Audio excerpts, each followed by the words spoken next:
महाराष्ट्र के एक छोटे से गांव यमगे में बंजर जमीन पर भेड़ों की टोलियां चरती है। धूप से झुलसे चेहरे, फटी हुई चप्पलें और आंखों में बड़े बड़े सपने, यही पहचान है इस गांव की। इन्हीं बंजर रास्तों से एक दिन एक लड़का निकला। नाम था बिरदेव सिद्धप्पा डोणे। कंधे पर कंबल, सर पर गांधी टोपी, हाथ में लकड़ी और पैरों में बड़ी बड़ी धनगड़ी चप्पलें पहनकर धूप में बकरी चराने के लिए भटकने वाले धनगढ़ का बेटा यूपीएससी की परीक्षा में पास हुआ और उसने 551वीं रैंक हासिल की। बचपन से ही बिरदेव की दुनिया सीमित थी। एक झोपड़ी, माँ बाप की मेहनत और भेड़ बकरियों के साथ खुला आसमान।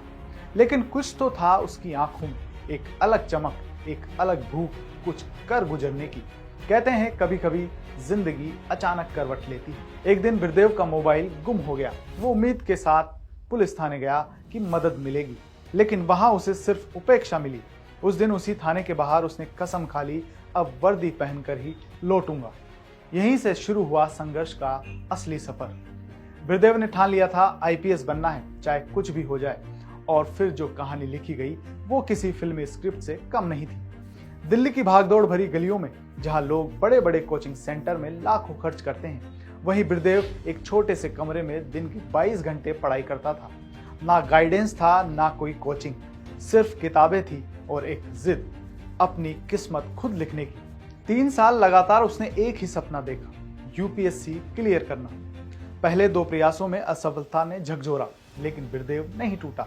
उसने हार को सीख बना लिया और तीसरी बार 2024 के एग्जाम में उसने 551वीं रैंक हासिल कर ली।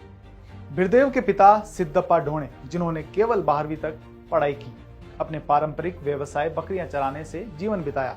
उनका सपना था कि उनका बेटा बड़ा अफसर बने। जब बिरदेव ने दिल्ली में यूपीएससी की तैयारी शुरू की तो सिद्धप्पा हर महीने बड़े कष्ट उठाकर 10 से 12 हजार रुपए भेजते थे। बावजूद इसके बिरदेव ने कभी हार नहीं मानी। पिता ने सलाह दी कि वो दूसरी नौकरी कर ले। बिरदेव ने नौकरी की बजाय अपनी जिद पर अड़कर आईपीएस अफसर बनने का सफर पूरा किया और आखिरकार अपनी मेहनत से यूपीएससी परीक्षा पास की। जब नतीजे घोषित हुए, बिरदेव अपने परिवार के साथ बेलगांव के अथणी इलाके में भेड़ों को चरा रहा था। बिरदेव के मामा के गांव से एक दोस्त जोर जोर से चिल्लाते हुए दौड़ते हुए आया और खुशी से बोला, बिरदेव तुम यूपीएससी पास हो गए हो। बिरदेव के माँ बाप वहीं खड़े थे। उन्हें समझ में ही नहीं आया कि उनका बेटा साहब बन गया है।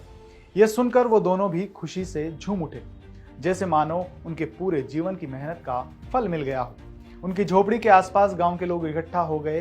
कोई मिठाई लेकर आया तो कोई फूलों की माला। झोपड़ी से निकलकर एक कहानी आसमान छू रही थी। आज भी बिरदेव का परिवार झोपड़ी में ही रहता है। आसपास भेड़ों के बाड़े हैं, लेकिन अब उस झोपड़ी से एक मिसाल निकली है जो देश भर के युवाओं को एक प्रेरणा देती है। यूपीएससी परीक्षा पास करने के बाद बिरदेव ने कहा, चाहे मुझे आईपीएस मिले या कोई और सेवा, मेरा मकसद बस एक है, देश और लोगों की सेवा करना। उसकी आंखों में अब भी वही चमक है, वही मेहनत का जुनून, वही सपना जो उसने एक पुलिस थाने के बाहर खड़े होकर देखा था। बिरदेव की कहानी हमें सिखाती है कि हालात चाहे जैसे भी हो, अगर सपने सच्चे हैं और मेहनत ईमानदार है तो कोई भी मंजिल दूर नहीं। इस पूरी खबर पर क्या है आपकी राय, कमेंट कर जरूर बताएं।